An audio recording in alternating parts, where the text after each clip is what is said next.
It's my privilege and pleasure to welcome you and to call this meeting to order as we usually do. We like to strike up the band somewhere around the appointed hour, and the appointed hour is 6 o'clock, so we're about here. Let me start off with that comment. The Half Moon Bay History Association sincerely and seriously thanks you for turning out and justifying the existence of a group that likes to look into the past. Look into the future sometimes, but the past is so much more fun. We can make excuses. So, my name's Dave Cresson. Welcome, welcome. We usually start this business off with a few words of business about the doings of the Half Moon Bay History Association to give us a chance to share with hopefully our audience a little bit about what we're trying to do and what we're working hard on. So without too much further ado, let me first of all acknowledge the hostess today with the mostess. That would be the ever-loving supporter of Dave at home and Dave at work, Sheila Cresson.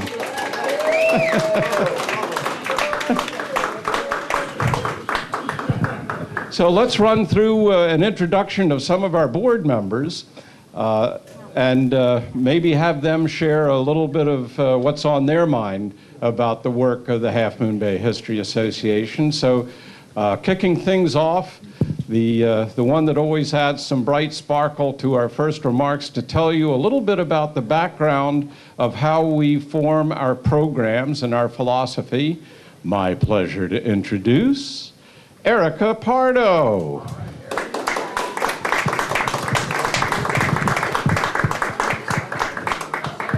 didn't know if you were just introducing me or I was getting the microphone. You're getting the microphone. Okay. Hello, everybody. Welcome and good evening. It's so wonderful to see all of you here. Love to see all of our regulars, as we like to call you, and also see a lot of new faces tonight. So thank you and welcome. We have programs every quarter, once a quarter, and our topic is history of the coastside, so that gives us an awful lot of leeway. And we take a pretty broad view of history here. So we do everything from the very first people who ever set foot on the coast side. So we did have a program on the Ohlonies, although I suppose I shouldn't presume that there weren't people before that, but the very first people we know about, all up until really as recent as very modern history, or today we're doing the Mavericks, which, as you know, is still going on today. So would love, love, love to have your suggestions and your participation in the program selections, because of course we want to put on programs that you want to see and hear, and that are of interest to you. So if you have suggestions, if you have things that you think would be good, or people that you know who know something about coastside history, as I said, as it's broadly stated, please, please let me know.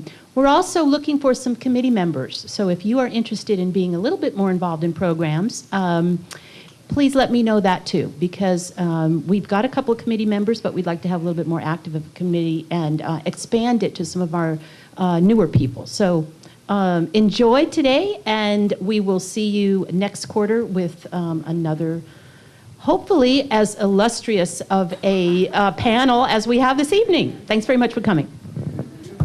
Thanks, Erica. Well, the next special board member that I'd like to introduce is our newest board member, and we're just so proud of the work that she's been doing. Her main niche and contribution to the History Association is genuinely a contribution to our community.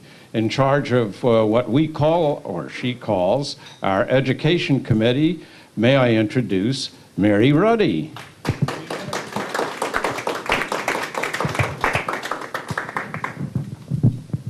Mary.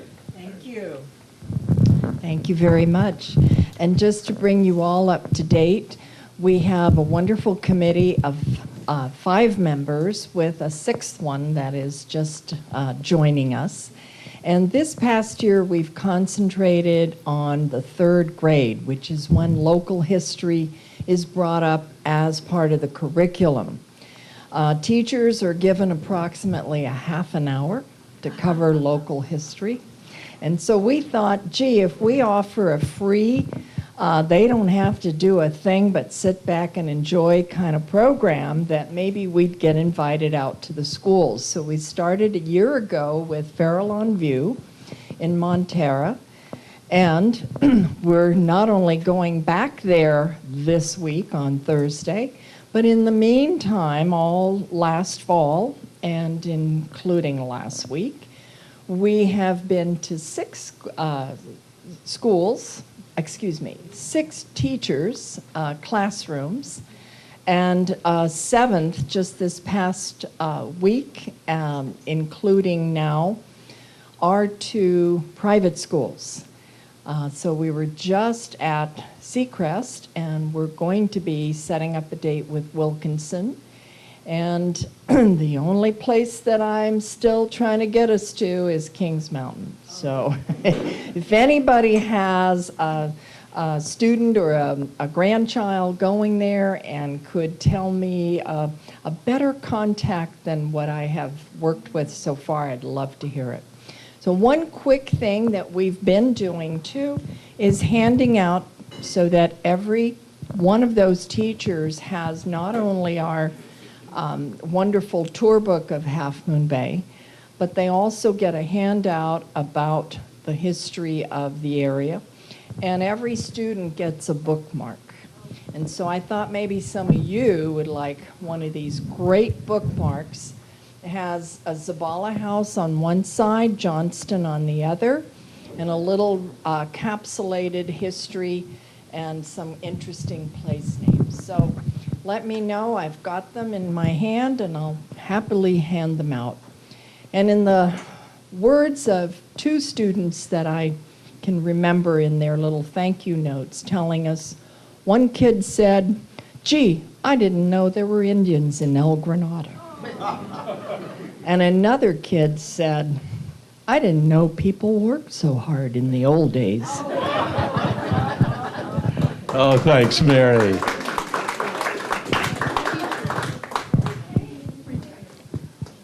Well, the next of our colorful Board of Directors members that I'd like to introduce, and the one that I always love to hand the microphone to whenever I feel like I've spoken too long, the one that adds life and laughter to every announcement he makes, in charge of the Half Moon Bay History Association membership, my pleasure to introduce Dan Miller. Thank you. Dan? Thank you, David. As David mentioned, I'm actually the treasurer, so that puts me in charge of the money side of membership. Those of us who are regulars here know that our fiscal year, our membership payment year, started January 1st, so those who haven't sent us your $25 check in the last few months, we would like to see it soon. We don't, as you can tell, we keep our costs quite low. We're not using it to fund elaborate executive retirement plans, as much as we've discussed that matter. It's mostly to show that there is monetary commitment from the community, which is extremely helpful for obtaining matching grants. It also helps us maintain our membership list, keep track of who really cares about us, and of course, a place to start with volunteering, as we talked about before. So I would ask for, well, for one thing, I want to right now acknowledge Mary and Bill, because Mary just gave me her check a little bit earlier tonight. So there's your, one of the things you get for being a member is a copy of Dave Crescen's book, which can serve not only as a quick guide to the treasures of Half Moon Bay and the coastside, but also a tool for a walking tour if you have guests here. So anyone who joins gets one of these, so don't forget that. And in addition, we would like to please ask that you just sign your name and some basic information so we can, again, keep our mailing list up. So please fill that out, pass it around, and that, I think, is my job, as far as I know. So if anyone is not a member and is interested, I have a handful of handouts here to collect some data. If you don't have your $25, we can pursue you for that. So please contact me in the back with either a check or some information. Thank you very much. Thanks for coming, and we appreciate you. Thanks, Dan. The fourth gentleman to be introduced today, the coordination of our stable of active volunteers begging for more help, Mr. Bodeman. Dan Bodeman, where are you, sir?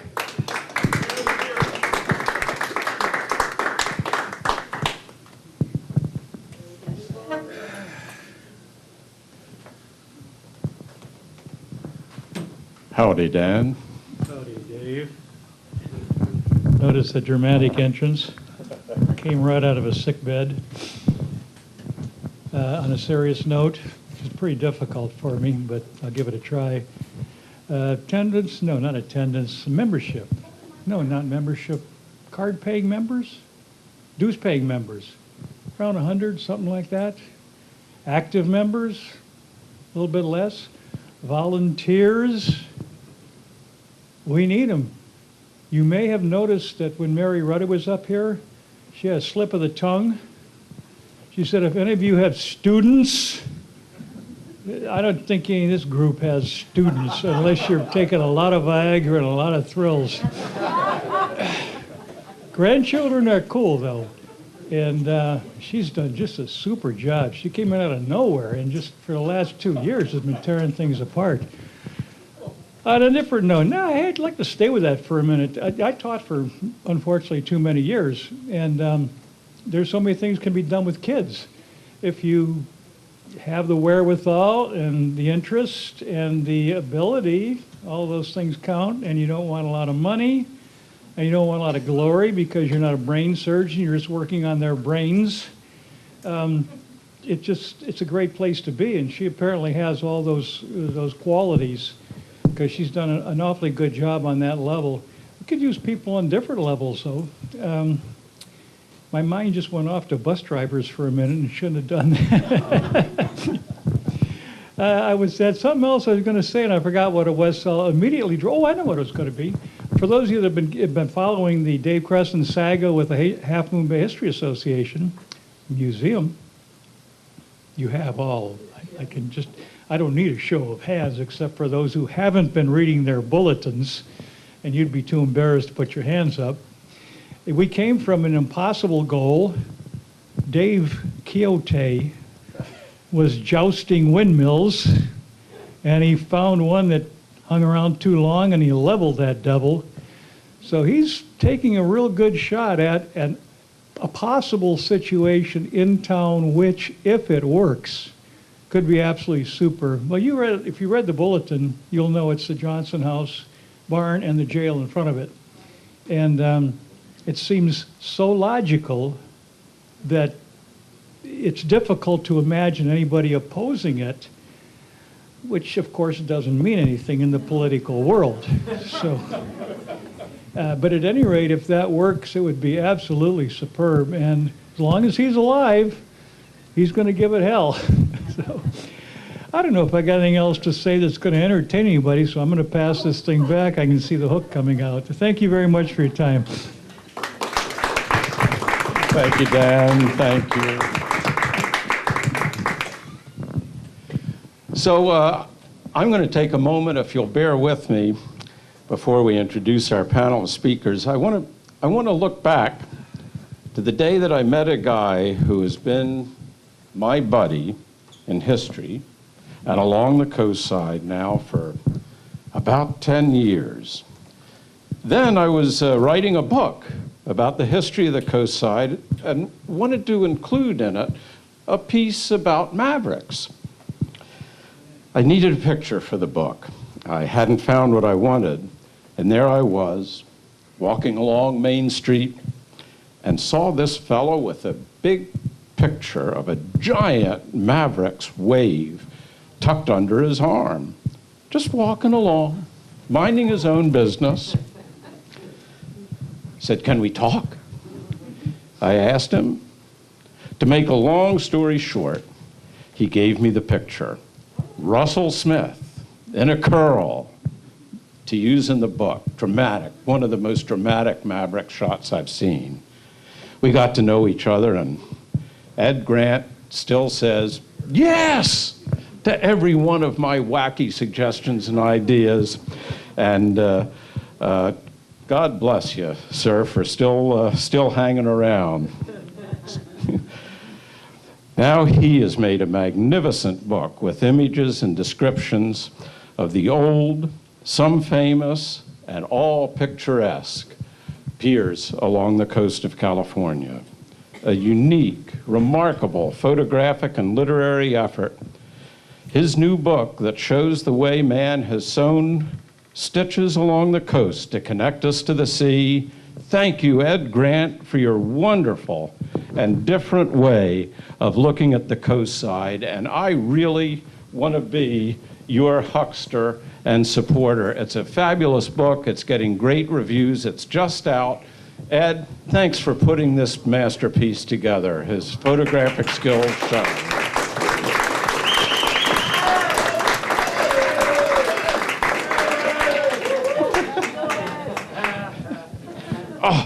To be a rock star of photography. But I'm not going to let it alone just by complimenting Ed. Before I turn away from authors and books, hats off to the definitive book about Mavericks, photographed by another in that small circle of big wave photographers, Doug Acton, and edited into an unforgettable description of the Mavericks experience by Bruce Jenkins and Grant Washburn. Thanks, gents, for allowing us, with your book, to feel the power of Mavericks. Great book. Take a good look at it. I'm sure he's got one around today. It's just one? Oh, yeah, just one.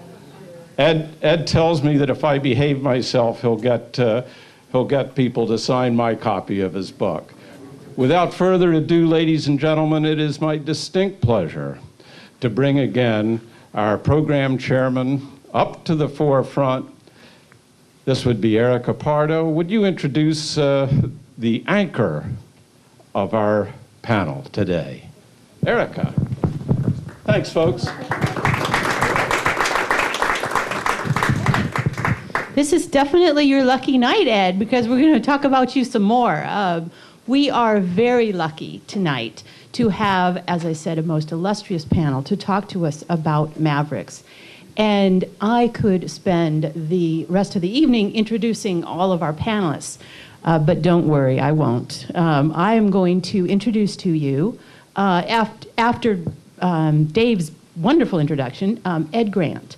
Ed is, as you know, a much-loved and cherished member of our History Association. He has been a member from almost the beginning, and he has done lots of videotaping for us. He's also done me the wonderful favor of not videotaping me when I ask him, although he is not doing it tonight, so I see that I am on camera, which those of you who know me know that I do not particularly like. In any event, Ed was a high school teacher, for those of you who didn't know, for 4 decades, and he taught appropriately enough history and also English. And I'm quite sure that he was exceptionally talented and very enthusiastic and loved by his students. He also did, for those four decades, another great talent that he has that we know about and that's relevant tonight, which is his great talent for photography. And he has done photography for those 4 decades. In 2002, he started to do photography and take pictures at the Mavericks competition. I cannot wait to hear, and I'm sure you can't either, what it's like to be out there on the waves, watching and photographing the men and women who brave the huge waves that are out there in this competition. Ed's photography has won many awards. He has been on magazine covers. He won a prize in a Nikon contest. And he also just recently curated a show over at the Coastal Arts League, of which he is a member, of the Mavericks, the Mavericks photographs. I believe it's still there, right, Ed? Yeah, I believe it's still there. So you can still see it. And then last but not least, I'd like to show you Ed's book, which is Piers of the California Coast. He did not ask me to plug it again, but I'm going to. It's a gorgeous book with gorgeous photographs, and it has been, as Dave says, very well received.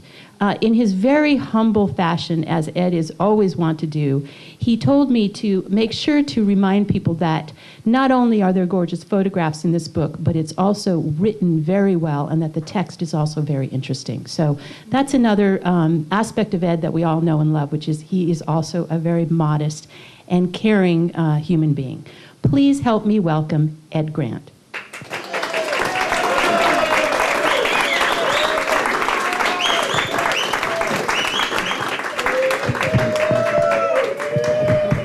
No, that's totally undeserved. I can assure you of that. But it's been a remarkable experience, and there are a number of remarkable events happening, and a lot of this is attributable to Dave Cresson, his wonderful wife, Sheila. I think that of all the people in the Half Moon Bay community, Dave Cresson has left the biggest footprint of positive events and activities that have gone on in Half Moon Bay. And, that's really amazing. As far as my book goes, I still can't quite figure it out. It's remarkable. I've been working on it 4.5 years, and I began working on it because there was not another book like it in the world. This is the only book in existence that deals with the piers of the California coast. And when I found that out, I thought, oh, okay, this will be an enjoyable task to undertake. And really, how hard is it to get up in the morning, get in your car, and run down to the coastside and take a few pictures of the pier? That was amazing to me, that it was just simply, an enjoyable endeavor, and I've been pretty much overwhelmed by the reaction and the response of the people. It's a wonderful feeling to have somebody purchase a book and you realize that you are now in somebody's home. You're sharing something very special with that person, and it really means a lot to me. Also, if we had a Hall of Fame, and maybe one day we will, for Mavericks, here are the people who would be in the Hall of Fame. And I guess I can start with Grant Washburn, who's going to come up here in a minute. He's a classic member.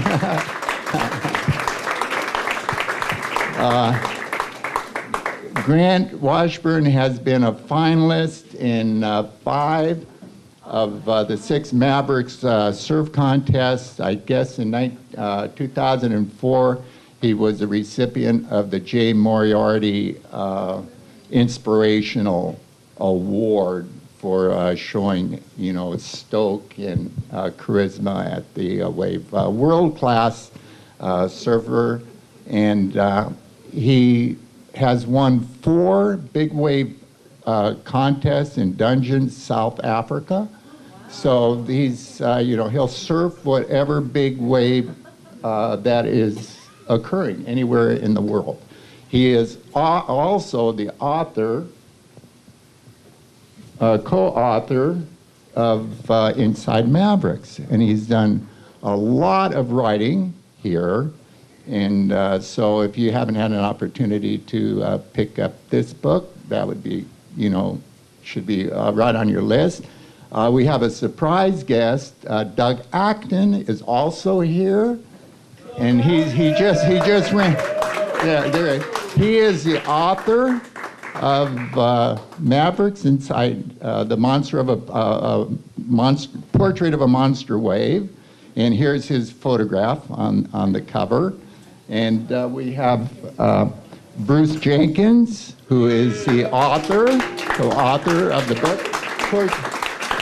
And Bruce is, not only has he been nominated for a Pulitzer Prize, he is outstanding, probably the outstanding sports writer in the country. If you listen to KNBR, you'll hear his.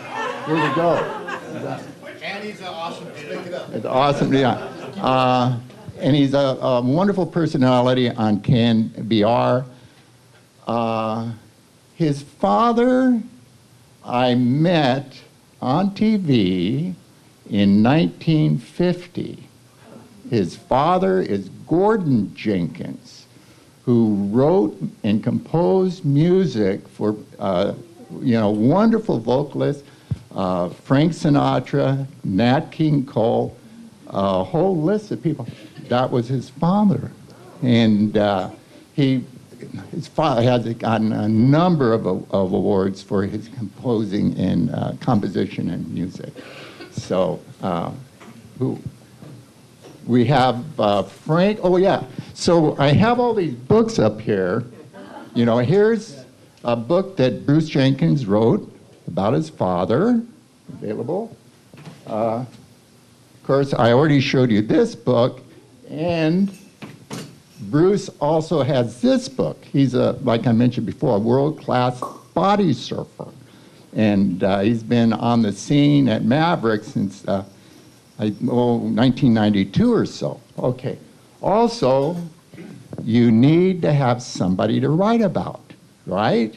That's Frank Quarte, who is in the back of the room, and he is outstanding.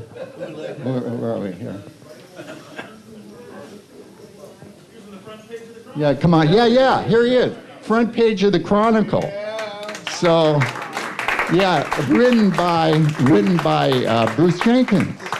And probably Frank has made more rescues and has saved more lives in critical situations than anybody I know, or maybe, I don't know, maybe anybody in the world.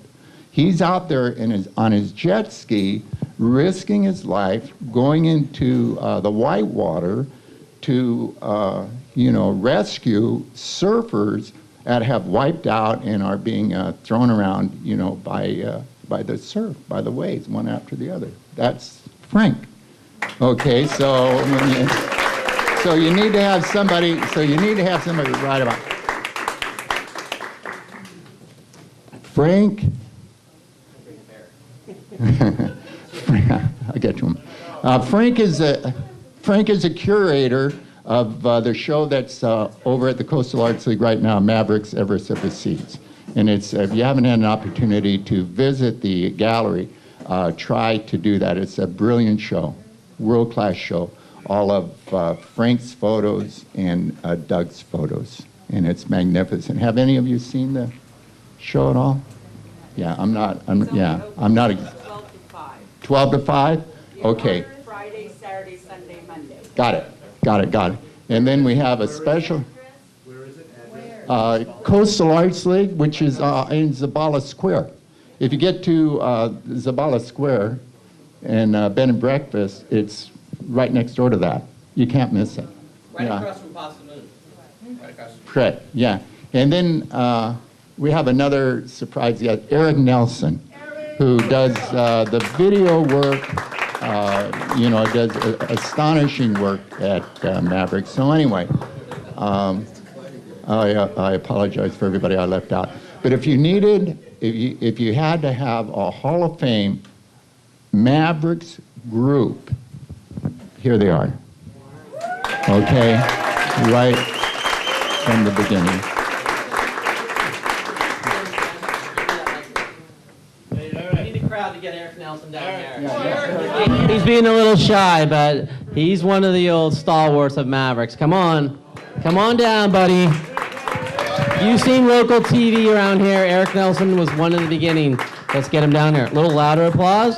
Come on, Eric Nelson. He's working his way up. And then I want to thank my lovely and gorgeous wife, Barbara, for putting up with all she has to put up with me.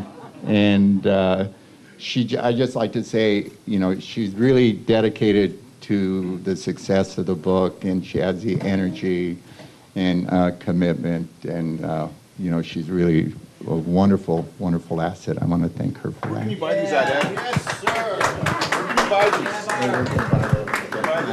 these? I might have a few. Okay, so we're going to start with, I think we're going to start with Bruce Jenkins, okay? Bruce, it's my pleasure to introduce Bruce Jenkins. Yeah, Bruce. Hey, everybody. Am I taking questions, or? I do have one other thing to do. Can I do it? Oh, yeah. Yeah, okay. Oh, you know, one thing I almost forgot.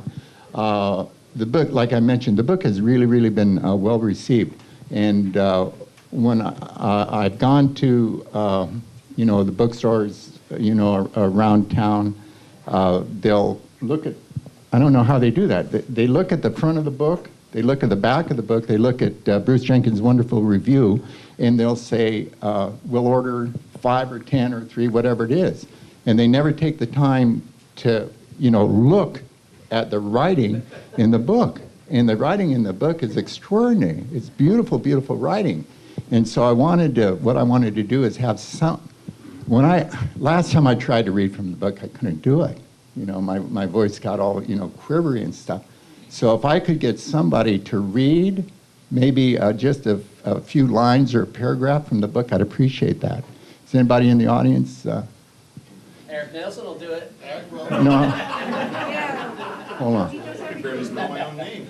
I think I had somebody, come on, somebody can read, I know that. Hey, what about Yeah, Barbara can read. Hold on.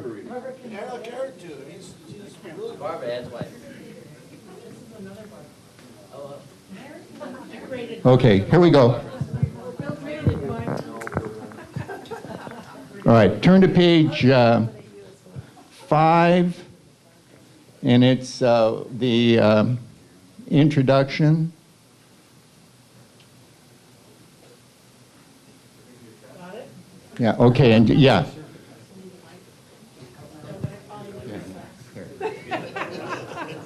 I gotta get the next person ready to go. Who else wants to read? Give somebody else a go. Yeah. No, just, she has to read down to, and. Yeah, no, not even that big, about 5 lines. Okay. This is the school teacher coming out in Ed right with now.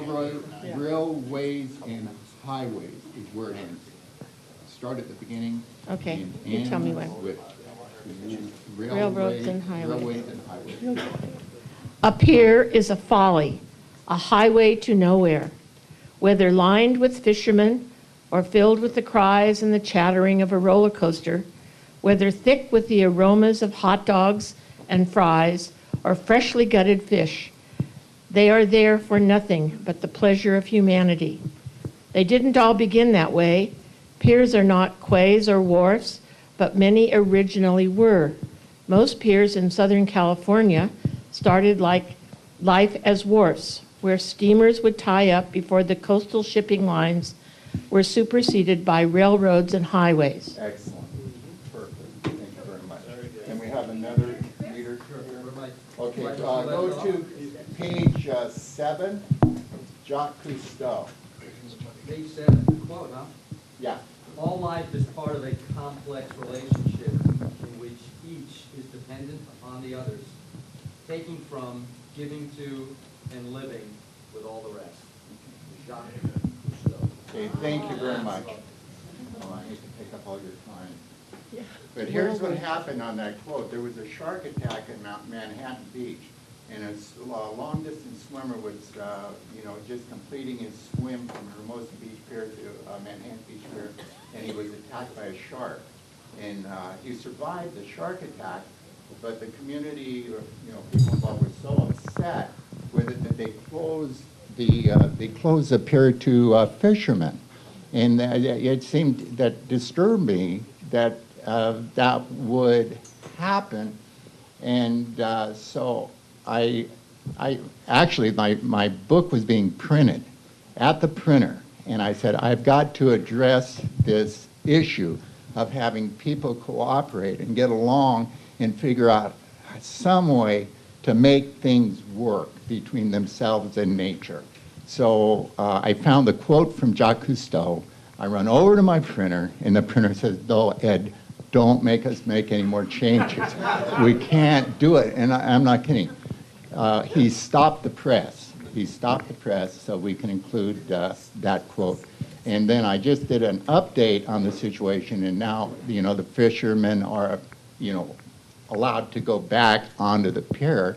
And one of my experiences that almost all the piers I've been on have a contingent of fishermen. It's wonderful to see, and to have a situation where they're denied that opportunity was disturbing to me. Okay, page 9, the second paragraph, I think it deals with Manhattan Beach Pier. Pass the book around. Okay, here we go. Go read that one too. What is it going to cost you? I'm sending you a bill. Oh, okay, yeah. Hey, my name is Bruce Jenkins. No problem. Write it then from the top. Yeah, no, second paragraph. I actually lived in Manhattan Beach for 22 years. Oh, good, yeah. Many times. So, for all its iconic beauty, the Manhattan Beach Pier is more than a pretty face. It's the hub of an entire community. At the far end of the pier, there's a tidy little roundhouse with a red tile roof that looks like a relic from another era, when Angelinos rode trolleys to the beach for a day or a week. In fact, it is fairly new. It was rebuilt in 1992 to look like the original structure, but in 1920, built in 1920, and destroyed by 1988 El Nino storms. Inside the quaint facade is a bustling marine research lab and teaching aquarium where children come face to face and sometimes finger to fin with the same wondrous sea creatures that inhabit the ocean below. Okay, thank you very, very much. Okay, and we're back to Bruce. I just wanted, my favorite passage from the book, from Mike Wallace's introduction, photographer and bon vivant Ed Grant. I love that. That's so Ed. I mean, just personally, when I saw this book, the finished product, it was, it's one thing to look at the photos and the back and everything, but it really gets deeply into the culture of the piers. I'm an old Southern California surf kid, beach kid, and for me it was Malibu and Santa Monica, and then I came up here, Pacifica and Santa Cruz. And but there's such a colorful history to every one of these piers, and you absolutely get it in here, and you can almost smell, see it, feel it, the way it's described, and it's absolutely the definitive book, which you would hope that it would be, but it actually became that. And we should really thank Ed and Mike Wallace and everyone else who was involved in this. Deborah is a sensational product. Right on, Ed. I swear this is the last thing I'm going to say. The book would not be here without the wonderful, extraordinary team I have of writers. All these people contributed mightily to the book. Mavericks, I have 4 or 5 people who are part of Mavericks, who surf Mavericks, who photograph Mavericks, who are part of this book. So without Mavericks, the book would not be. Okay, and then, okay, let's get back to Mavericks. Where do you want this to go? How do you? Yeah, go ahead. Yeah. What I do? Yeah. The history. What was your first encounter with Mavericks? How did you get it? Ed, do you want to do the Q&A with everybody here? I mean, no, go ahead. No. Well, yeah, no, look at that. I mean, Mavericks was a lonely, unknown outpost, as you probably all know, for decades, unbeknownst to all the surfers, all the big wave surfers in the world, until it was discovered by a intrepid Half Moon Bay surfer named Jeff Clark, who went out there by himself to surf in the 70s, probably without a surf leash and a primitive wetsuit. And I mean, you talk about some stones to go out there and surf. He wanted other people to join him, but no, you people go, well, you got to be crazy. I mean, it's way out there. There's sharks, and how do you even get out there? And but Jeff did that for 15 years. And it wasn't until the early 90s when it was popularized. And I was pretty much on the ground floor of that. Once I heard that it was happening. My man Eric Nelson here has been shooting from the land since the very beginning. He's got these great shots of Jeff surfing virtually alone out there. And I lived through Eric's footage. I really got an idea. Then I started going out on the Air Force Base when it was cool to do so. You could just kind of angle around the fence and walk out to the cliff. So I've been out there for pretty much the whole run, all the contests, and it's a sight to see, I'll tell you. Let me hand it over to Grant Washburn. Grant was right at the beginning of in the early 90s. He was one of those guys who came down from San Francisco, and Grant has never seen a day that was too big for him. He surfed Mavericks, I think, literally more than anyone, including Jeff Clark, since its popularization. He's just out there today. I mean, he's the man in so many ways. To look at him, you wonder why he's a big paddler. He's kind of a wimpy guy, but Grant, we're all sort of in awe of Grant. So let's hear from him. Just to let you know, he makes a 20-foot wave look like 10 foot because of his size. So I get photos that come across my table, and I'm looking at them, and God, that's big. And then all of a sudden, there's a wave Grant's taking off on. I'm going, well, it doesn't look so big anymore. Anyhow, I just pass that along. What's my question, Ed? Oh, there you go. Yeah. Sometimes it looks taller. You got a question? Just wondering when you first went out there and how long it was after the other guys started surfing it, and how you know them, and how you got involved and all that? Yeah, actually, my 23-year anniversary of my first session at Mavericks was last week. So I actually remember the day. It was a big day for me. And my friend that was with me, who also had his first session, he and I today just had a little surf. And we were kind of thinking, wow, that's funny. It's 23 years. That's a long time. It doesn't seem like that long ago, but it was, So I was probably, there was about 10 or 15 guys that surfed before me out there with Jeff. I heard about it. I didn't really know that I was interested in those waves. So I was actually surfing at Ocean Beach, and I grew up in the East Coast and had not been around anything like this. I was always interested in it, but I had no idea how I would measure up to it. So at that time, I'd only been in California for about a year, and I'd seen huge waves at Ocean Beach, and I had a story where my friend had come down here with a brand new surfboard, and it got into the rocks, and it was destroyed beyond repair. And I only had one board, and I thought, oh my gosh, at least Ocean Beach, even if it breaks, I'll find the pieces and I could glue it back together. But at Mavericks, that place just, what happened? I mean, the board was so destroyed that there was not any way. There was no nose and no tail, no fins, and big, huge rock holes in it, and it was the worst nightmare for a kid with one board. So anyways, what did I think? I first came here, it was a huge day, and I could not believe it. I'd seen pictures my whole life of giant waves, and it was immediately almost twice the size of what I thought people were riding. Like I thought they were 25 feet when they said Hawaiian 25 feet. It seems like in the photo, yeah, maybe it's 25 or 30 feet. These were 50 feet, and it was years later that some guys from Hawaii came over and go, oh, no, those are as big as anything we ride. And not knowing that, that was... If you clarify, Hawaiian sort of sandbag, you measure from the back and right. rather than the front, right? Yeah, and now that the photos, these guys have done a good job of illustrating what's out there. And if you just surfed it yourself, you have a really hard time perceiving, really what happened. It's very dramatic, it's intense, and when you come in, you would believe that it's 100 feet, and then you look at some of the pictures and go, oh, this is a terrible photo. But half of the time, these guys get the angle that actually shows what it is. And our waves are as big as any that people are paddling into anywhere in the world. It doesn't happen often. Some years we don't get it. But this spot, and we've all come to see it when we went other places, and you get the feedback from people traveling here from the other spots, and this is one of the, if not the most, intense, challenging big wave spots in the world. And not knowing what they were when I got out there, I was totally blown away and hooked. I just wanted to watch it, see it every swell, and I wasn't always trying to catch them, but I was, like Bruce said, on it after that. One more question. Yeah.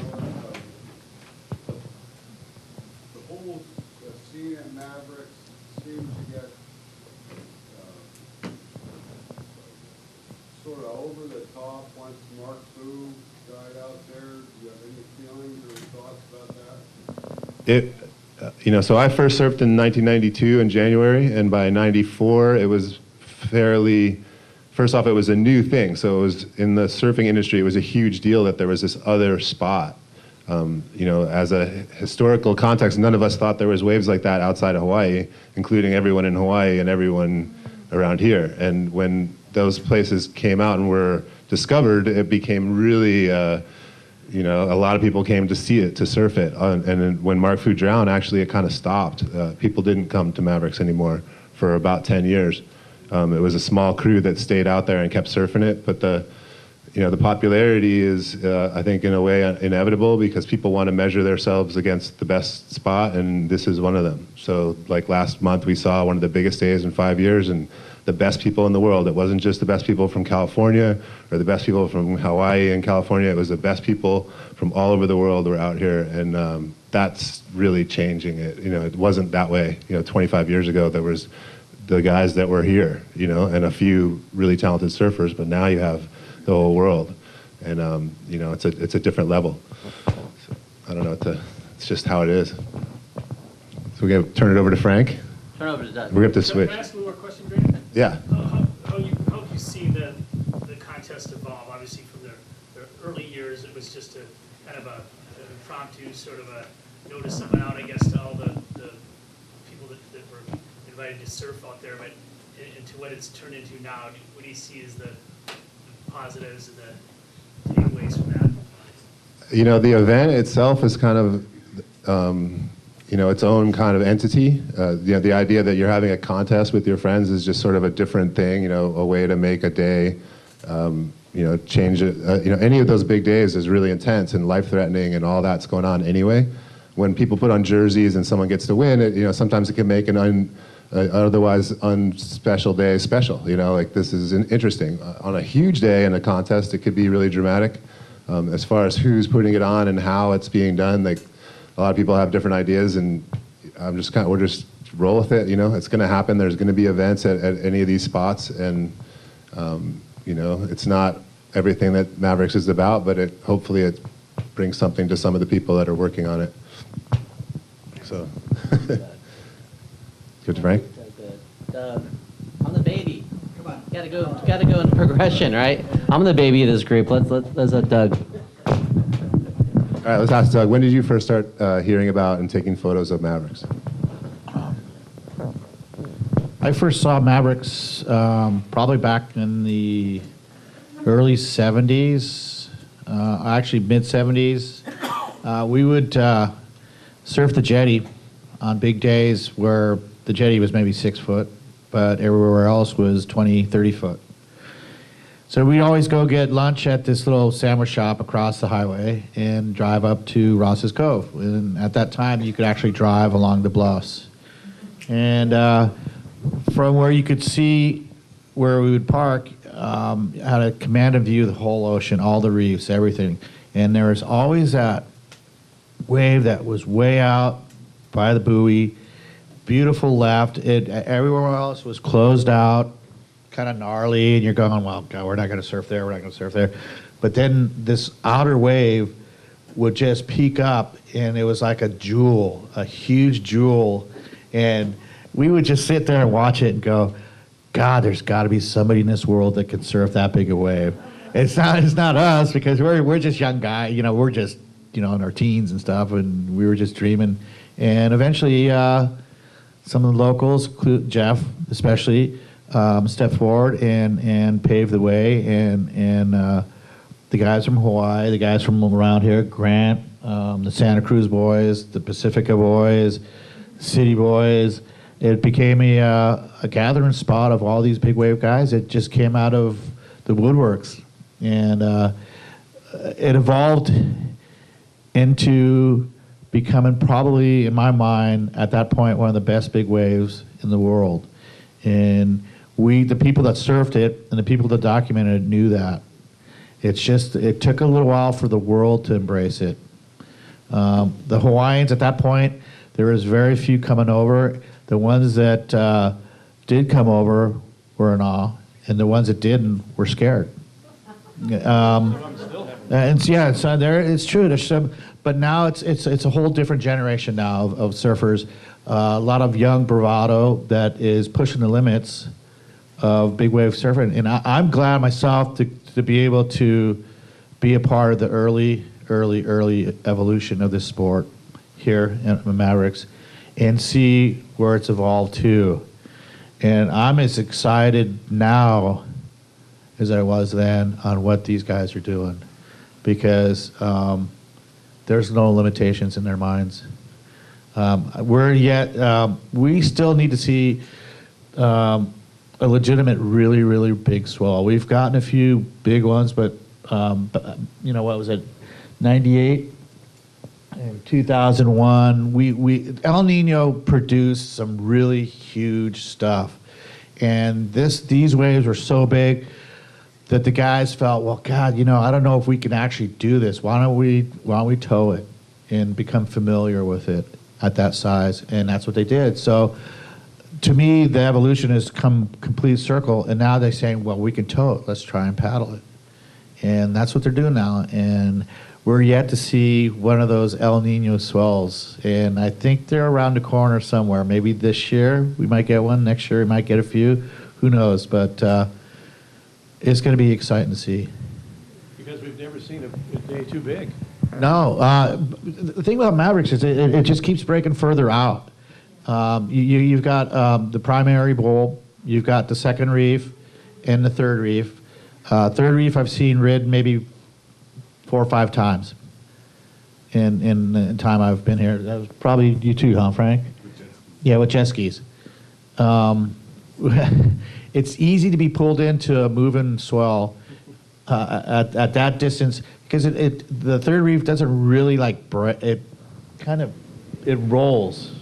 We don't know yet. We don't know. That's me. I'm second guessing, but I can't wait until it happens, because the crew of people surfing right now, they're ready for it, and they're going to do it. And I'm hopeful I live long enough to see it.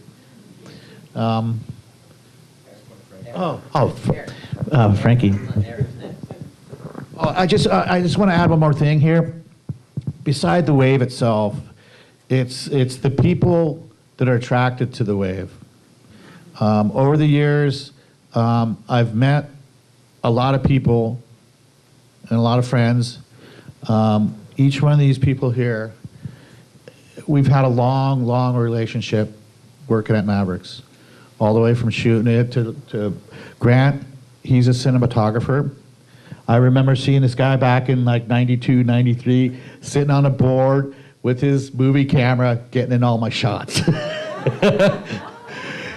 But the stuff that he was coming up with was amazing. It was fantastic stuff. Bruce, between Bruce covering it, via the press, and his wife documenting on the cliff with her big lens, and Eric here, he's been going hard since the beginning. Yeah. Yeah. I think at some point we are going to put a plaque on the cliff with your name on it, Eric. We've got to. Yeah, a bench would be nice. Anyhow, I just want to say that the friendships that go along with this place it's family. I can't tell you how these bonds are, especially with these two guys here helping me with my book. This guy was so invaluable, and so is this guy. And this is like a brother to me. Seriously. And Eric, I don't know about you, but here's the microphone. I'm the hillbilly cousin. Anyways, I don't know if you've seen these books. These are really good books to have. My name's Eric Nelson, Powerlines Productions. I'm on page 67. Another great book by Bruce, 2 great books by Bruce. And then the peer book, if the last thing you do tonight, you have to get this book. It's awesome. It's amazing. It really is. Anyways, so my name's Eric Nelson, and I'm co-owner of Powerlines Productions. I do all the land angles, and I do interviews with the surfers. Kurt Myers is my partner. We're not, as my joke was, it's off color. We're not City Hall partners. We are like business partners and friends. And he shoots all the water stuff, and he does all the editing, And so we joined forces many moons ago shooting Mavericks. So it was really fortunate, very fortunate to team up with Kurt. And we've been able to document this amazing wave. My history starts back with my dad getting me into surfing. I had an interest in filmmaking. I went to film school. I did that for a couple years. I got bored. My dad said, why don't you go to MCTV? They have TV Azores. If they can do TV Azores, they could do a show on surfing. So I said, okay, I'll do it. So I did a show called Power Lines Surf Spots. And I went and documented my friends surfing, and it gave me an excuse to go to Mexico and Hawaii and Baja and locally and shoot surfers and tell stories. And it was like Wayne's World, but it was surfing. It was hilarious. And so it was a funny show. So Kurt and I actually were on opposite ends of the spectrum. And so Kurt he didn't like what Power Lines had grown stale. And as a viewer, he saw that. And I challenged him. I said, why don't you do a show? And he said, I will. And he did this 2 really good shows. One was called Abuse of the Elements, and the other one I can't remember. But the one thing I remember is that Kurt took a perfectly good car and had his friends that either use a cutting torch or a saw, and they cut the roof off the top of this car and repainted it and stuff. And that always stuck out in my mind. So, and stuff, and things, and items. So anyways, we ended up teaming up, and then I had been shooting Mavericks for a while.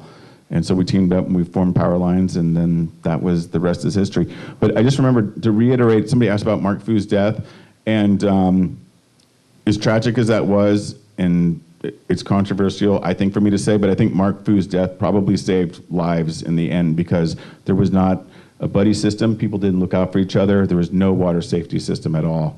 I mean, Frank is one of the premier guys as far as water safety goes, but when Mark went missing, people assumed he had paddled in. I mean, it was very tragic, and a lot of hard lessons were learned that day. That was actually 20 years ago last month when that happened. The other thing people don't remember or realize is that you had Jay Moriarty's wipeout on December 19th, 1994, and then 4 days later you had Mark Fu dying. So you had the birth of a legend and the death of a legend. And that all happened in 1 week. People forget, they think it happened at different times, but that was an amazing and special week. And all of us, I think we all knew, well, you guys knew Jay really well. And he was a special guy, he really was. I work at the Mavericks Surf Shop, and people walk in every once in a while and they say, was he like what they portrayed in the movie? And, I overheard Jeff say, better. He really was. He was a special guy. So I don't know where I was going. I always end up rambling on. But Mavericks is a special place, and... Yeah, well, my question is about the movie, since you touched on that, Chasing Mavericks, that happened in this town. The food was good. 2.5 years ago. I think we all worked on it. And The audience is good. I wonder, did you feel that they did it justice? I mean, here they came into our town, they spent a ton of money in our town to make it look like Santa Cruz. And actually, they used my house for Jay Moriarty's house. But I wondered if you could each give just one little statement of how you felt the movie was. How true was it? Because I thought it was a very sincere movie, a good movie, a little teary-eyed thing. Not too much Hollywood, but not a big surf movie. Yeah, I'll say 30 seconds and then I'll just pass it on down the line. I think that they captured the spirit of Jay. I thought the movie was probably about 80 to 85% accurate.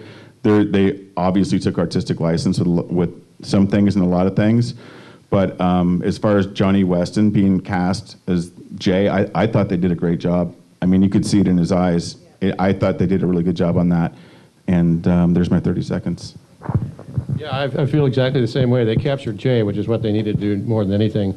The footage, of course, was insane. I mean, they spent a lot of money on capturing really the dangers of Mavericks. And some of the guys who were out there for days on end, intentionally taking horrible wipeouts, getting caught inside, getting swept back, over the falls, and just dying 1,000 deaths all day long for the sake of the shot. And it was also nice that they put Peter Mello, Greg Long, Zach Wormhout. You're looking at these faces, and these are the guys. You know, they didn't have a lot of speaking parts, but you're looking at these guys, and they're not from Hollywood. These are the guys, and I was delighted. I really liked it.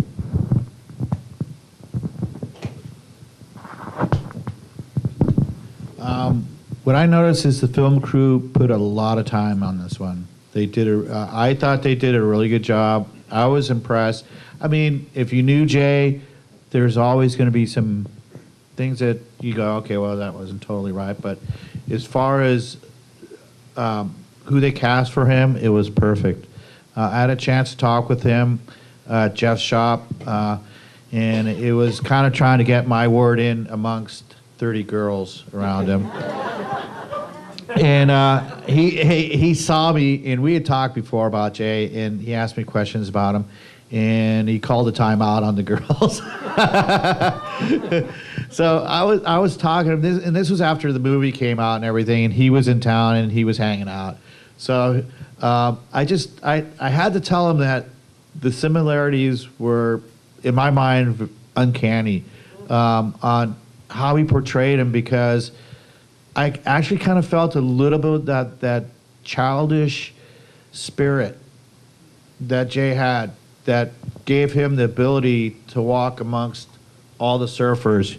You know, we had some camps that were divided: Santa Cruz, Pacifica, San Francisco, the Half Moon Bay guys. And a lot of times there was some grumblings going on, but Jay was the type of person that walked on water amongst them all, in front of them all, and there wasn't a bad word that I ever heard about him. So I told him, I said, you know, I thought you did a fantastic job, and for me, I just want to thank you for trying your hardest to portray somebody that was really special. And I couldn't believe it. He actually started crying. And I thought, oh God, I didn't mean to do that. But no, it truly, I you know, with that said, I thought Jay's part was portrayed wonderfully, and that's, to me, all that counts. You know, and that's what they tried to do, and they did it. Sorry, that was more than 30 seconds. Yeah, I'm going to agree with the guys about the idea of Jay and you know how he was portrayed. I had the most involvement in the film, from the tests and the original scripts to the ending, and a lot of things turned out okay. And I will say right now, though, that it was horrifying to see how close and how quickly it could slip away. Everything was there. We had the best footage, the best possible story, and the director got sick. And his name was Curtis Hanson, and he was a very strong director that could have kept the powers that be from dabbling too much in his work. And when he got sick, it was like a drift, and it almost turned out to be the worst movie ever. It was really scary. It turned out okay, and we hold my breath to the end. But you know, like those guys said, the most important parts are there. We got the best waves of the year, and we captured them better than we expected. But there's a lot of cooks in the kitchen, and they got what they wanted in the end, which was kind of a after-school special, and it didn't have to quite be that way. That's what they chose to make. So anyway, I'll give it to Frank. Grant's looking at me because I knew what was going on, and he's being very modest, because if it wasn't for Grant, that movie wouldn't have turned out the way it did. He was our man on the scene when everything fell apart in the studio. He stayed in it. He dedicated himself to Jay's spirit, and he stood over everyone's shoulder in that movie studio as they were fighting tooth and nail, and made sure that at least 80% of that movie was going to come out correct. And he did a great job, and I want to applaud him for that, because he was our champion, for sure, for all the hard work that went into it out in the water, and bringing it all back to the editing studio to make the cuts. Grant was there, and I talked to him a lot, and he told me, along the way, that it was touch and go, but he did it, and so yeah, that's awesome.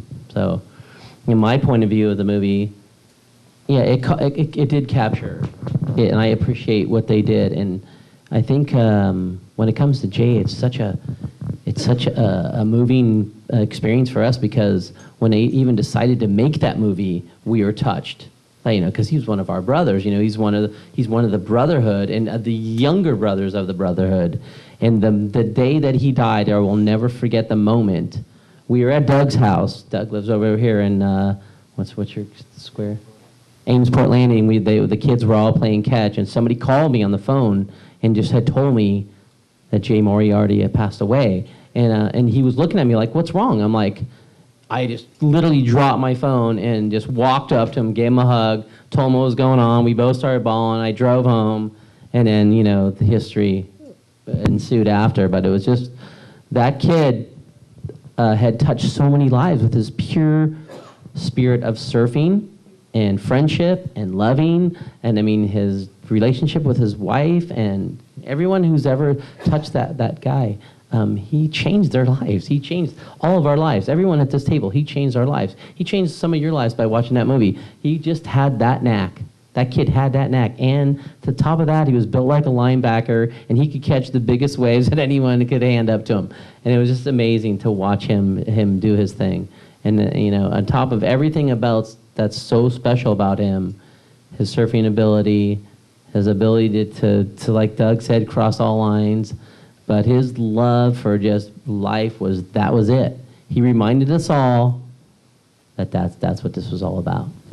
We are blessed to be here. I'm blessed to be here with Eric and Bruce and Doug and Grant. I am the baby of this group. I've watched all 4 of them. I've inspired myself to be like them. I've touched a little bit on everything they've done. I try to make some movies like Eric. I try to write a little bit like Doug. I try to take photos like Bruce. I try to take some photos like Doug, and I try to surf, minusculely like Grant. And you know what? It's made my life. I'm blessed. I'm blessed to be sitting here. I'm honored and privileged to be part of this. And these guys talk about doing rescues and stuff, but that's just a little bit of something I can give back to it, as well as what we're doing tonight, sharing with all of you and our gallery across the street. It's just sharing our experience and and what we've been blessed with. And even, the relationships we make in all this. Ed and I don't remember when Ed and I met. It was, many years back. And he asked me to write something about his book, and I told him he's crazy, because everything I do, I tell him he's crazy, because he is crazy. But I'm just as crazy as... But we seem to pull it together, and I'm honored. Look, we have 3 or 4 books sitting on this table that these guys have authored, and I'm super jealous that I don't have a book, and I'm super pissed off. And I want to get that done, so I'm gonna be tapping their brains on that. So yeah, man, just to be here and be part of this whole scene that is Mavericks is amazing to me. There's so many stories, and there's so many things that go along with it. It's just. I can't even sit here and explain to you. So I'll take a question from Ed. Grant, you want to talk about the participation of women who have served?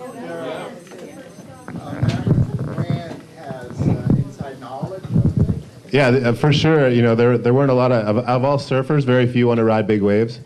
And of the number of women who surf was a lot less than the number of guys. And so sort of just by sheer numbers, you're going to have a lot less women out there. Maybe they're a little smarter than we are, and there's a lot of kind of wonder. But anyway, Sarah Gerhardt was the first woman to ride a wave at Mavericks, and that was almost, 15 years ago? It's a long time ago. And this year we had a whole bunch of very talented, just like with the guys, the best in the world are coming now. It's not just the best from Santa Cruz or from California. Some of the best girls from Southern Hemisphere, from Hawaii came over and got to ride some waves at Mavericks and did very well. And it's pretty exciting to see that. So yes, there's been some new young people coming out there. Some of us old guys can still ride out there. Then women, it's kind of for everyone. And if you love the energy and the action of the big surf, it's going to overpower you. That's what you need, and there's not any real limit to who can be someone who rides big waves. So they've proven that. Wicker X, do you want to comment on that? Yeah, so Wicker is a messaging service. It's a Silicon Valley company, or it's in San Francisco. What they do is secure encryption for your photos, emails, that kind of thing. So you have basically a secure way of sending stuff. they sponsored, the CEO of the company is a woman who was an extreme athlete, action sport, like the first X Games gold medalist, I guess, and she's actually a genius, and was partially involved in developing this encryption messaging service, and she wants to give back to specifically women action sports, and she sponsored a whole bunch of the women to surf all fall and to compete in a challenge of recording their sessions all over the world, and then they came here and had a big party, and a whole bunch of them caught waves, and it coincided with, at the end of it, a couple days later was the giant day, and a bunch of them stayed and were able to ride waves on the biggest day in 5 years. So pretty amazing, all in all, and really kind of neat to have that support. And I had a great time. Like these guys said, it's not just the surfers, but the getting to know the people that are really passionate about this sport is really exciting. And when they get together, they add to each other's ability. So when all those women came and surfed here, everybody else surfed better because of that. They surfed better because of it. Some of them only did it in spirit, like through a Skype over from Ireland, and that also contributed to people here catching more waves, better waves, pushing themselves. So this network of personalities, be it Frank and Doug taking pictures or being there to rescue, and Bruce inspiring with his writing, everybody's feeding off each other, and the women really contributed this year more than ever before. So it was pretty exciting, and it was mostly because of that Wicker, effort. Let me add one thing. So one of my opportunities in this whole big wave thing is I've gotten to travel all around the world with all these guys and all the girls, and watching the girls not only at Mavericks but in all the other locations around the world, Mexico, Hawaii, Portugal. I mean, they're everywhere. I mean, they're just as much a part of it as the men now, and they were really pushing the limits. I mean, women surfing is gone to the mainstream now. So you have many women surfing just regular waves that the boys are doing now. So, and that all just transitioned to the big surf. So those lines are not even blurred anymore. They're just part of it. It's just natural. It's their natural ability. So they're just surfing it. It's not like it's a question anymore. Wait, what about the girls, Mike? It ain't about the girls anymore. I just saw a picture of a girl riding a 20-foot tube, out at Maui. And so there's no question anymore. They're doing it. They're part of it. They're snowboarding, they're surfing, they're extreme everything. So yeah, there's no really separation anymore with the women athletes. We began with Bruce, and maybe we can conclude with Bruce. Thank you, panel and audience, for the remarkable. I don't know if I'm going to conclude. I just, looking at Frank, everybody should be aware of one of the key things that happens at Mavericks and Jaws in Hawaii and the big spots is when somebody gets in trouble, is somebody going to come help him on a jet ski? And you have to realize, all right, this guy's been down, maybe his board is tombstoning and you can't see him, and then there's another wave coming, and then there's another one after that. And now there's only it's a handful of people in the world who really do this on the big days. They bust right in there on their jet ski, hoping to get the timing right. The guy's going to give him an arm and get him up on the rescue sled and get him out of there. And it's just incredibly harrowing. And there was one incident with Frank several years ago. It was a guy named Steve Lowry took a bad one. And Frank typically came right in. Everything was great. He had him on the sled, but it was real foamy. When it's big, there's a layer of foam on the top of the water that can be really trouble for what was a primitive jet ski that he had. As he gunned it to go out of there, he got nothing. It was just cavitating. And they're not moving. And I swear to God, these guys got so mowed down by this giant pile of whitewater. We're just going, well, there goes Frank. He's dead. Then I couldn't even find him. Turns out he went all the way to the bottom. He was under longer than he'd care to comment on, thinking maybe that's it. Jeff Clark comes in to get him, and about a half an hour later, Frank's back out there for another one. So, I mean, who are these people?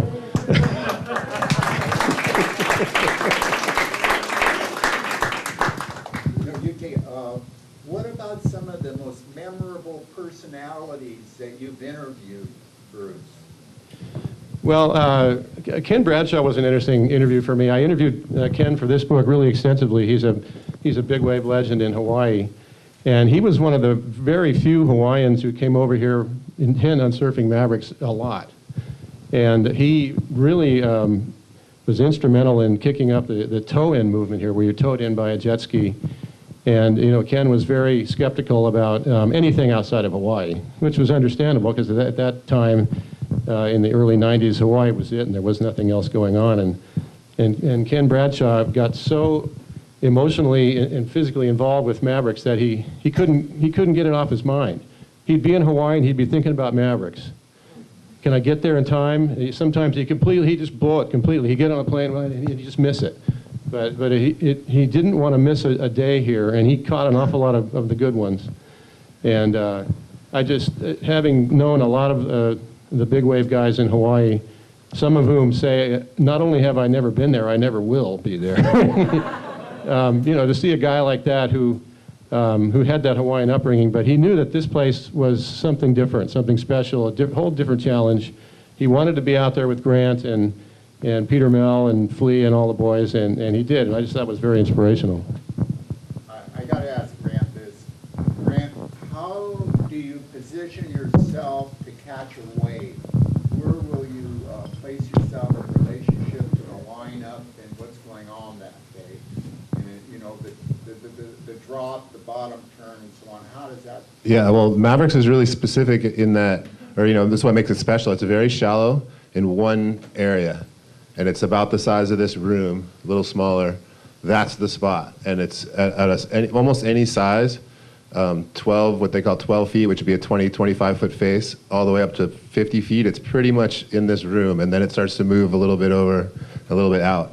But positioning yourself, what I'm thinking about when the waves are coming is which part of the room am I sitting in, which wave do I think is coming. A really big wave will land over by the poster in the back, a smaller one will break around here in the front row, and I have to decide before they get here, which one are they, and what's behind it, and what's behind that. And mostly we're worried about 4 or 5 of them coming, and if I paddle for one of these smaller ones in the front row and the big one out the back is right there, then I'm going to be in a really bad spot if I don't catch it. So the positioning is everything. The waves aren't really caught by paddling, they're caught by positioning. And when they come really quickly, and they jump up out of the deep water onto this shallow room, and they fly. And it's you basically can just, if you're in the right spot, you just stand up. You don't do anything, and it'll just fling you. And all of a sudden, the whole street just drops out from under you, and you'll be 40 feet up in the air, and then you get a lot of speed, because that's the way to get going fast, is to go straight down. So if I do it right, I do nothing, I don't catch, I see the set coming, I think, oh, I'm right in the right spot, I want to be on that chair. I'll sit right here, and the wave comes right to me, and when, at the right time, I just stand up, and it takes my chair and throws it up over the top of the roof, and the floor falls away, and then I'm going really, really fast, and I can do whatever I want. So, big problem if I miss my chair, if I trip, if I've misjudged which chair I wanted to be in, and what happens as the wave comes, it starts pulling the chairs apart and spreading the water, so there'll be an upwelling.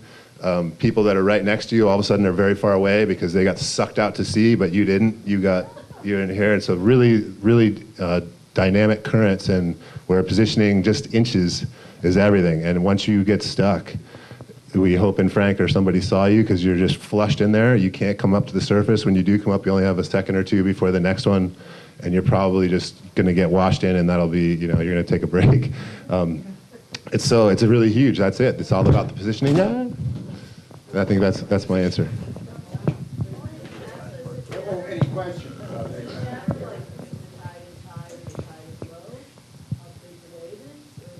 No, the swells are made from giant storms out to sea. So the height of the swell is going to be kind of determined by that. The tide can be too high or too low for a certain swell. So if today is barely breaking, we needed a negative tide, which we had. At high tide, it wouldn't break. You could be fishing there. But on a huge day, it will break all through the tide, and it won't really matter too much. Some people like it at a certain tide, but it depends on the size more than anything, which is dependent on that, how big a storm was out there when it sent the waves originally. I have a quick question. I live on the bluff, and my house faces out onto Flat Rock.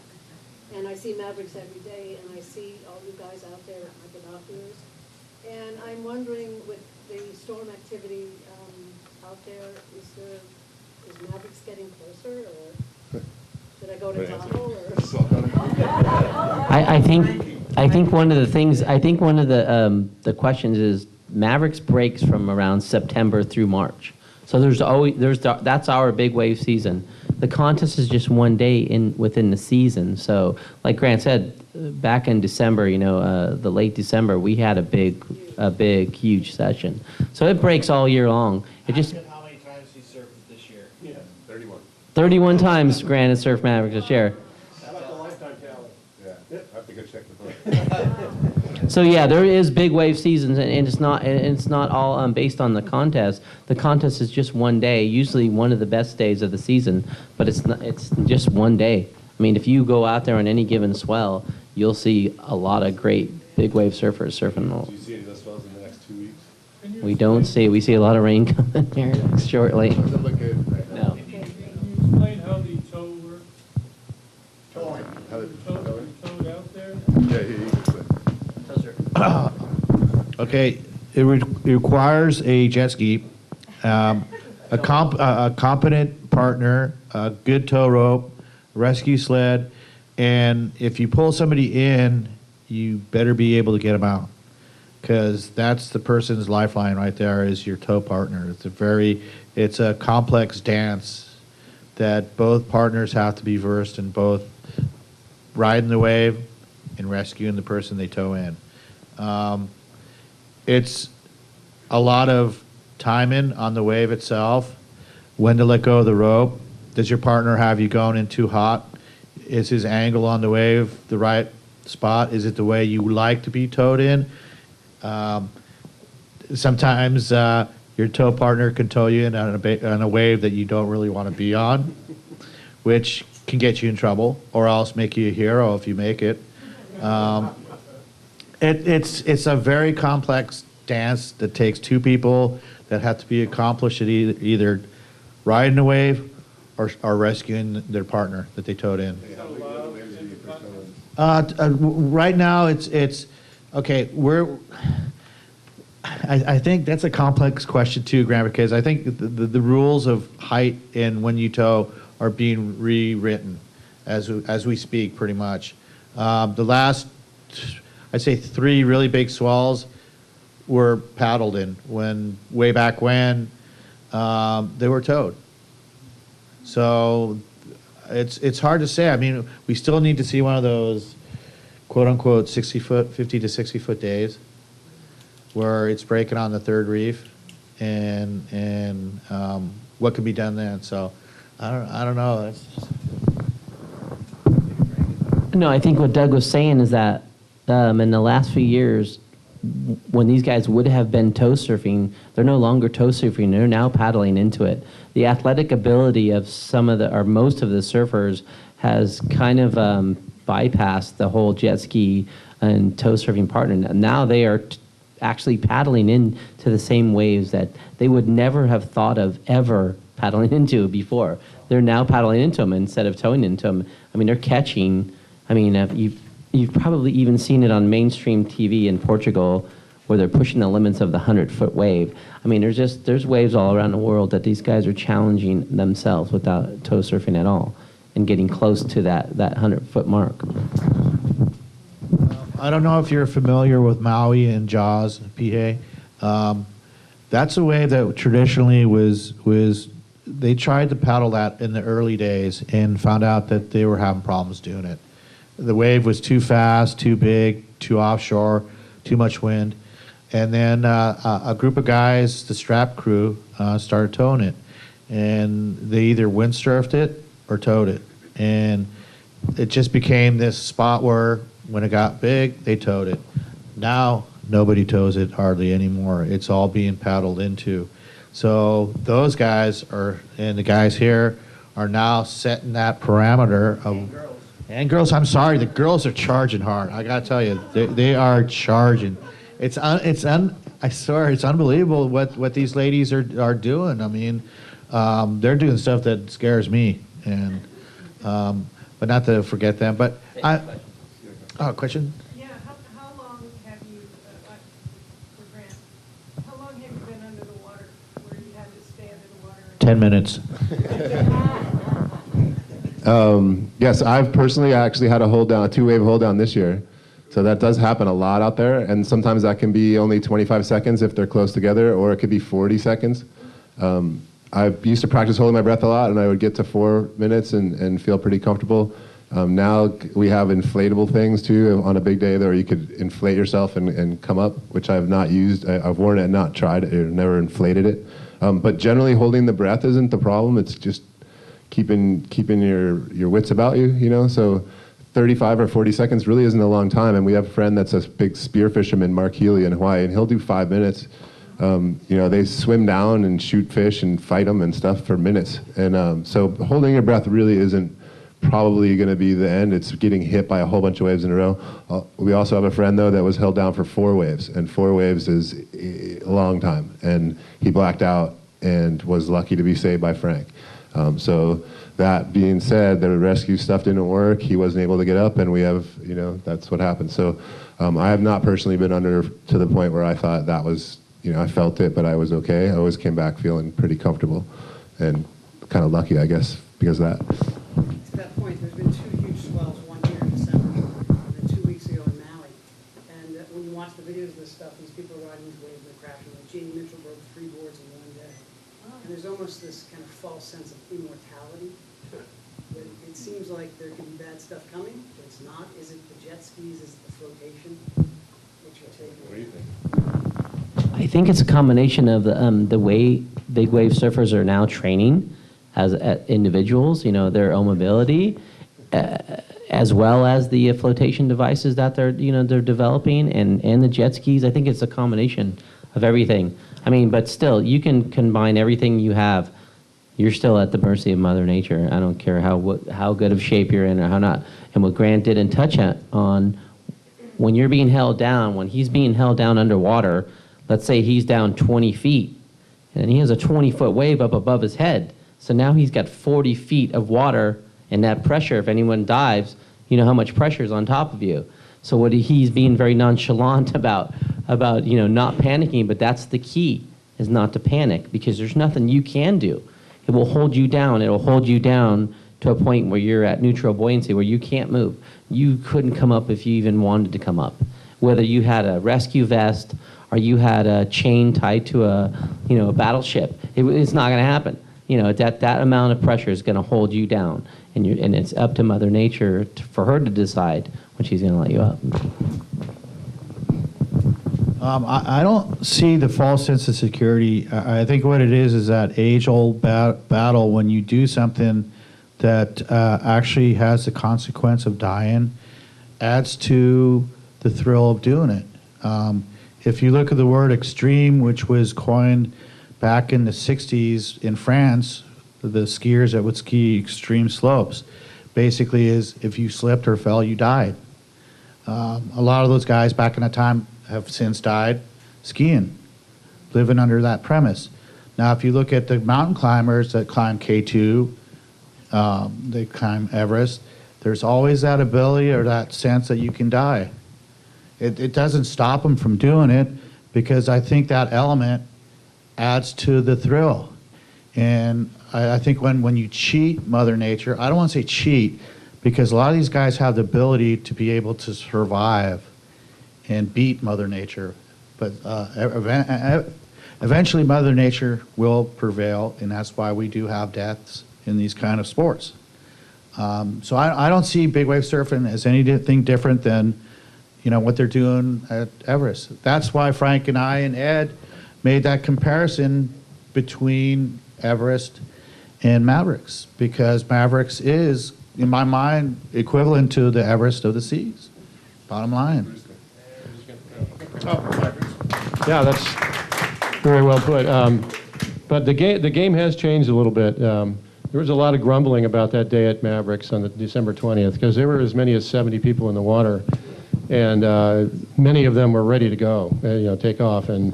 And some of the best surfers in the world were here: Shane Dorian, Greg Long, Mark Healy. I think between them for the entire day, they may have caught five waves, because it was just too crowded. And my friend Steve Dwyer, a great big wave surfer, just said, these guys are thinking, all right, I've got a safety vest on, and Frank or Doug's going to come get me, and I'm friggin' going. I'm just going. I'm going to be okay. And I can just always think back to the earlier days, when all the photographers were gone and guys like Grant were out there for the sheer love of it, and they didn't have any of that stuff, but they sure had the ability and the confidence to be able to take it on their own terms. And the overcrowding was an issue that day. We'll see what happens in the future. More recently, there's been days where Grant's got some magical sessions out there when it wasn't that crowded, but you know, when the big day comes and the glory's on the line and the safety's never been better, it's all progress. And if more guys are taking 50-foot drops and making it, that's progress too, but the game has definitely changed. How about, because we need to put a wrap on this thing, I know these gents will hang around and answer a few more questions, but I did see one last question. Thank you. How is it decided what is going to be the big day? As far as the contest goes? Correct.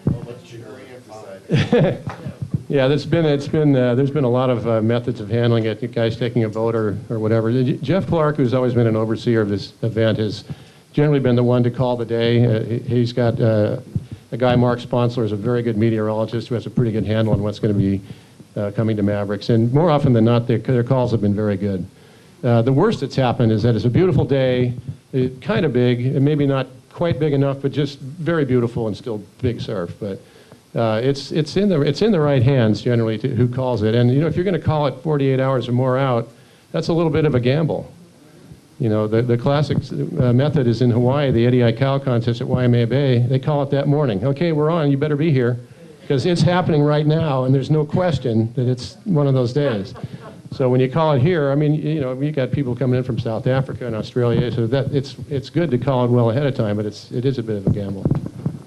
But there is a mathematical equation to it where they measure the intensity of the storm, where it forms, the length of it, you know, and the distance traveled, you know, as it approaches, you know, the California coast, and where exactly the storm dissipates. We don't want any weather, we just want the waves from that storm. So there is an equation that they use, a mathematical equation, that they can actually use almost a week out to predict down to the hour, like he talked about Mark Sponsler, of how they can predict it. So they'll know, as long as that storm and that fetch, they call it a fetch, that's sort of like the distance and, you know, the combination of these elements, of how long that's going to last when it hits. Is it going to hit overnight? Is it going to hit in the morning and last through, you know, the entire day into the next day? That's what they're looking for. They're looking for a storm that usually hits in the morning of that day and will run through that day and into the night or into the next day, as opposed to in the middle of the night, which will cut the day in half. But it is that precise with these guys, and you know, with the technology we have, with shipping reports and, you know, satellite readings and buoys that are out, you know, hundreds of miles out to sea. So they know within, you know, within the hour. It's almost amazing to us that when because the gent that they're talking about, he also serves Mavericks, and he's like, it'll be here in an hour. And we're like, and all of a sudden, whoa, hour. You know, it's upon us, and it's pretty amazing now. It's pretty magical. Hey, you cannot predict fog. Well, with that said, I just want to thank you all for coming here and listening to a bunch of blowhards. No, don't get me wrong. We enjoy talking about this because we don't get a chance to do it too often. It's kind of like one of these things where you just go out and do it and you come home and, you know, we show our photographs. Grant has his 100,000 days. Bruce writes about it, and we move on with things. But it's kind of nice to sit down and talk with people like yourselves and answer questions. I really enjoy that. We are also looking at doing a day here in the near future on our gallery show where we're going to have people come in and ask questions about the photography end of it. And you'll have the photographs around you. You can say, well, how'd you get that one and how close? Because my favorite question is how close are you to these people? And they don't understand that you're actually pretty darn close. Frank could tell, you could sometimes chuck your camera and hit the person almost, you know. But anyhow, I just want to thank you. Yeah, I just want to thank you all, Ed, all the powers to be in this group here. You guys are doing a great thing with the historical part of this town. I think that's something that, can you turn that phone off, please? I just want to thank you all for coming and what you're doing here in the community because this town has a lot of history, and we need to preserve it I don't know, where's the, okay. And real quick, don't miss that gallery. It's right over there. It's just across the street. Ed Grant, as usual, did a masterful job, and it's all about Doug and Frank. And believe me, the photos are stunning beyond comprehension. So it's definitely worth your while. It's free. Just walk in. There you are. Thank you all for coming.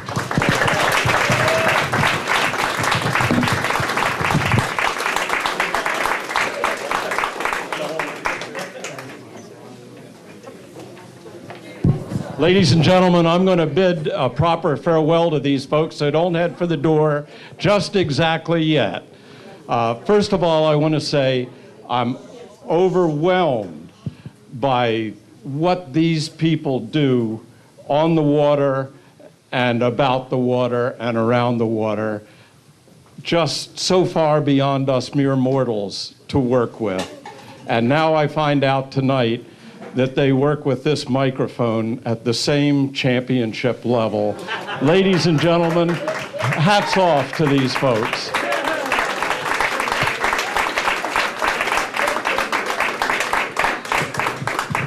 And thank you, Sheila. And with that camera on me, thank you, PCTV and Steve Brown. Good night, ladies and gentlemen.